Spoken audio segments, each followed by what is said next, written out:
Hello students. Today we are going to start the next lesson, and that is of biology, crop production and management. Food is one of the basic necessities of life for all organisms. ये जो lesson है ये हमारी crop से related है, हमारे villages से related है, हमारे फूड से रिलेटेड है और आप लोगों को इसमें बहुत इंटरेस्ट आएगा क्योंकि मुझे लगता है कि हमारे यहाँ जो कल्चर है या हमारे यहाँ जो स्टूडेंट्स पढ़ते हैं ये सब कहीं ना कहीं अपने बहुत नियर बाई विलेज एरिया से जुड़े होते हैं। बहुत कुछ उन्हें पता होता है कि विलेज एरिया में किस तरह से क्रॉप्स ग्रो की जाती हैं, किस तरह से सॉइल को प्रिपेयर किया जाता है, क्रॉप्स ग्रो होने के बाद क्या होता है। तो हम इस लेसन में वही सब चीज़ें पढ़ने वाले हैं, इसलिए आप लोगों को ये लेसन बहुत अच्छा लगेगा। फूड हमारी लाइफ की बेसिक नेसेसिटी है, मीन्स फूड के बिना हम सरवाइव नहीं कर सकते, हम लाइफ लीड नहीं कर सकते। Food gives us energy for carrying out all body functions such as digestion, respiration and excretion. सारी ही प्रोसेसेस को पूरा करने के लिए जो एनर्जी की हमारी रिक्वायरमेंट होती है वो हमें फूड से ही मिलती है। We need food for growth, development and body repair. It also protects the body against diseases. Food हमें बहुत सारी डिसीज़ेस से भी बचाता है क्योंकि आपको पता होगा हमने क्लास 7th में पढ़ा था कि फूड के अंदर बहुत सारे न्यूट्रिएंट्स हैं, जैसे वाइटामिन्स हैं, मिनरल्स हैं, ये हमें बहुत सारी डिसीज़ेस से भी बचाते हैं। Among all the organisms, only green plants make their own food. ये भी हम क्लास 7th में पढ़ चुके हैं कि ग्रीन प्लांट्स अपना फूड बनाते हैं with the help of process photosynthesis, so they are called autotrophs. बाकी सारे एनिमल्स और नॉन ग्रीन प्लांट्स सब डिपेंडेंट होते हैं प्लांट्स पर for their food. Animals depend on plants and other animals for their food. We also get our food from plants and animals. हमें अपना food plant से भी मिलता है और एनिमल से भी मिलता है। Till 10,000 BCE, the nomadic people wandered from place to place in search of food and shelter. बहुत पुराने टाइम में आप लोगों ने हिस्ट्री में पढ़ा होगा कि लोग एक जगह से दूसरी जगह तक जाते थे फूड और शेल्टर के लिए। They ate fruits and raw vegetables and forest plants and hunted animals for food. वो या तो फ्रूट्स खाते थे, रॉ वेजिटेबल्स खाते थे, उनको फूड कुक करना नहीं आता था, फॉरेस्ट के प्लांट्स को खाते थे या एनिमल्स को हंट करके खाते थे। Later people learned farming and cultivated wheat, rice and other food crops. बाद में जब उनको फार्मिंग करना आ गया, खेती करना आ गया, तो उन्होंने वीट ग्रो करना शुरू किया, राइस और बहुत सारी फूड क्रॉप्स को ग्रो किया।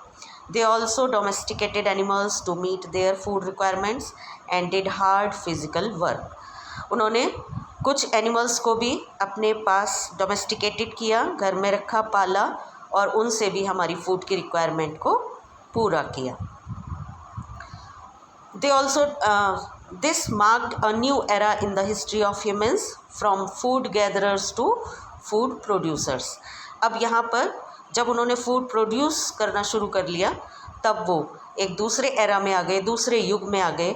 जो पहले युग था वो था फूड गैदरर, फूड को इकट्ठा करने वाले, और अब एरा आ गया फूड प्रोड्यूसर्स का।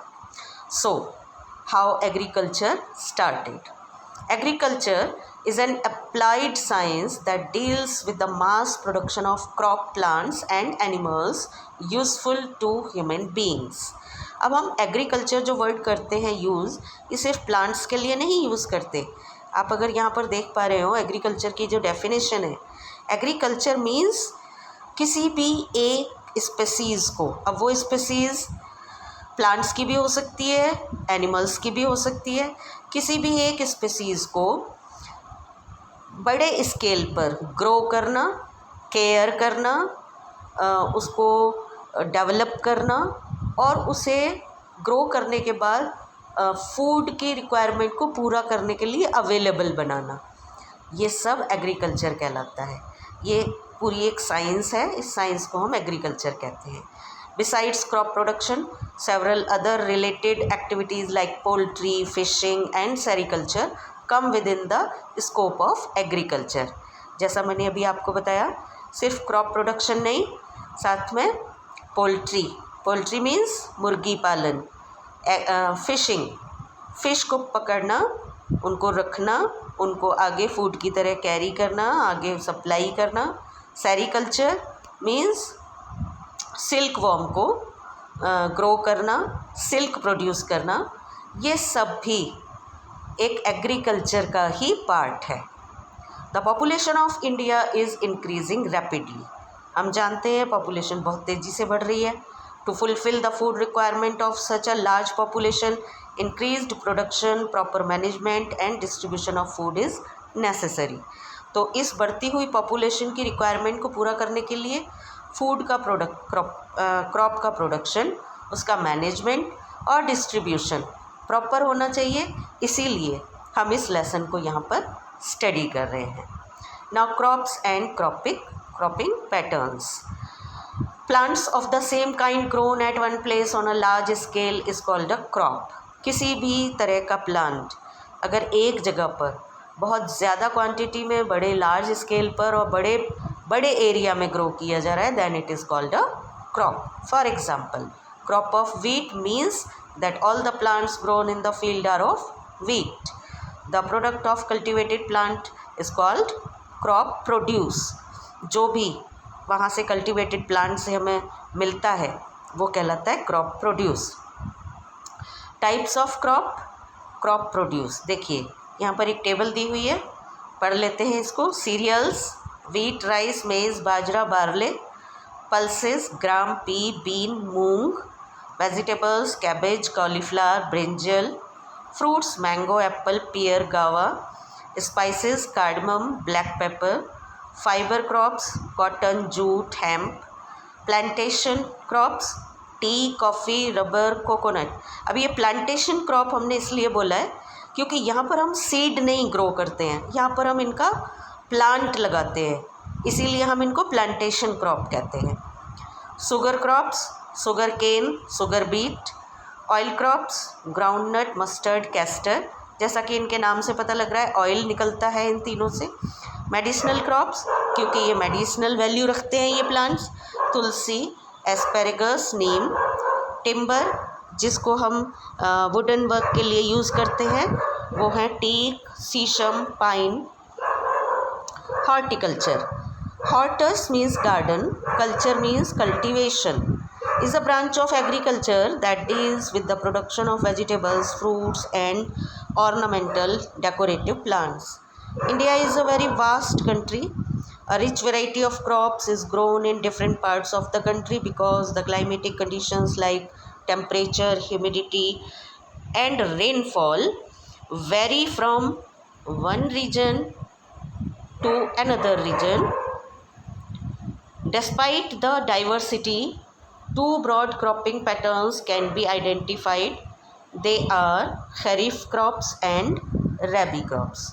Horticulture का मतलब होता है कि हम किसी भी एक तरह के प्लांट को ग्रो कर रहे हैं, उसमें हम वेजिटेबल्स लेते हैं, फ्रूट्स लेते हैं या डेकोरेटिव प्लांट्स लेते हैं. हॉर्टिकल्चर में हम फ्लावर्स भी लेते हैं. फ्लावर्स को भी हम हॉर्टिकल्चर के अंदर ही डालते हैं क्योंकि ये भी एक डेकोरेटिव पार्ट होता है. दो तरह की क्रॉप्स हम ग्रो करते हैं. First is kharif crop. The crops that are sown in the rainy season are called kharif crops. Kharif crops are sown at the beginning of the monsoon season, June July. अभी जो हमने क्रॉप लगाई, क्योंकि इसमें ज़्यादा पानी की ज़रूरत होती है तो हम उस समय पे लगाते हैं जब हमारे यहाँ बारिश ज़्यादा होती है. क्योंकि हमारे कंट्री में हम इरिगेशन के लिए, हम पानी के लिए ज़्यादातर डिपेंडेंट होते हैं रेन वाटर पर. तो रेन आती है हमारे यहाँ मानसून सीज़न में, तो हम मानसून सीज़न में जो क्रॉप्स ग्रो करते हैं उनको हम खरीफ क्रॉप कहते हैं.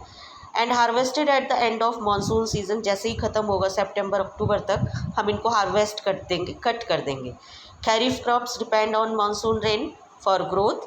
Rice, maize, soybean, groundnut and cotton are kharif crops. Rabi crops में the crops that sown in the winter seasons are called rabi crops. जैसे ही हम खरीफ क्रॉप को काटेंगे, जैसे ही हम जो हमने अभी crops rice maize soybean groundnut लगाई थी वो हमारी तैयार हो जाएगी अक्टूबर नवंबर में। हम उसे काट देंगे और उसकी जगह पर दूसरी क्रॉप लगा देंगे। उस समय पर हमारे यहाँ बारिश ज़्यादा नहीं होती है, उस समय पे हमें वो क्रॉप लगानी है जिसको वाटर की ज़्यादा ज़रूरत नहीं है। तो वो क्रॉप्स जिनको ज़्यादा वाटर की ज़रूरत नहीं है वो कहलाती हैं rabi crops. Rabi crops are sown at the beginning of winter season October November and harvested in the months of March to April. Rabi crops do not depend on monsoon rain for growth. Wheat, gram, pea, mustard and linseed are rabi crops. अब हम जब लगाएंगे तो जब ये हमारी चावल की पैडी की खेती हमारी पूरी हो जाएगी तब हम इसकी जगह गेहूँ या ग्राम चना या मटर या मस्टर्ड सरसों वो हमारी कब तैयार होगी, वो हमारी तैयार होगी मार्च अप्रैल में। आप लोगों को कुछ याद आ रहा है क्या कि हम मार्च अप्रैल में कुछ मनाते हैं जब हमारी रबी क्रॉप तैयार होती है, या जब हमारी खरीफ क्रॉप तैयार होती है तब हम कुछ मनाते हैं? हम इसके बारे में लेसन में आगे डिस्कस करेंगे।